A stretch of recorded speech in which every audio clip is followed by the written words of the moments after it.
Okay, I have hella beef with academic writing. I think it's riddled with classism, racism, all of that. I would love to read your dissertation if you don't mind sharing the title. I'll share with you what I wrote about academic writing a couple years ago for a book chapter on working class clashes in academia. I wrote this with a friend of mine who's a Black man who has experienced class transition, and this is what we wrote. Speaking of frustration, why is this man speaking the king's English? I exclaimed, throwing my hands up to emphasize my exasperation. During my time at an elite university, I asked one of my only confidants, a woman who had been raised in the elite, why in tarnation a professor on this project spoke so formally. She paused for a second, processed, and then laughed.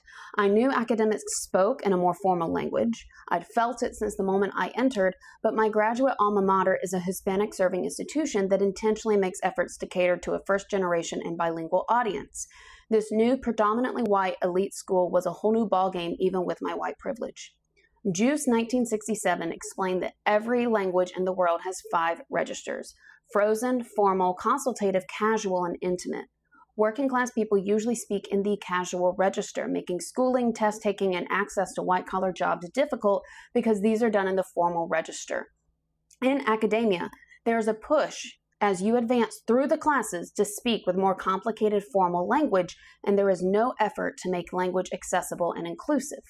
I often thought, I have all these things to learn, and on top of that, I have to Google pedagogy? Ridiculous. I do not get paid enough for this. Or, y'all think I take a long time to get to the point? You just said, henceforth, out loud. For me, language was a barrier to entering academia. I was a confident writer until my undergraduate thesis.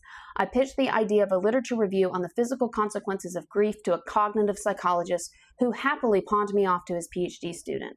I heard from her maybe 3 times over the year before I defended my thesis, and I did not know if or how I could ask for more help. Her rare feedback disheartened me. My writing wasn't scientific enough, and she stripped it of all analogies. The only time I heard from the professor again was at the defense, when I had to rewrite the thing for still not being scientific enough, but nobody ever told me what the hell that meant. I was citing peer-reviewed scientific articles, I was staying on topic. What does scientific mean? To this day, I still have not a damn clue. If I hadn't had the luck of one undergrad mentor who really pushed me for years to apply for a PhD, I never would have. The message I received in undergrad from all but one man, my mentor, was that I was not a scientist and that I was not worthy of being taught how to be. Maybe this gives you a sense of how my book is going to be written and why it's not an academic book.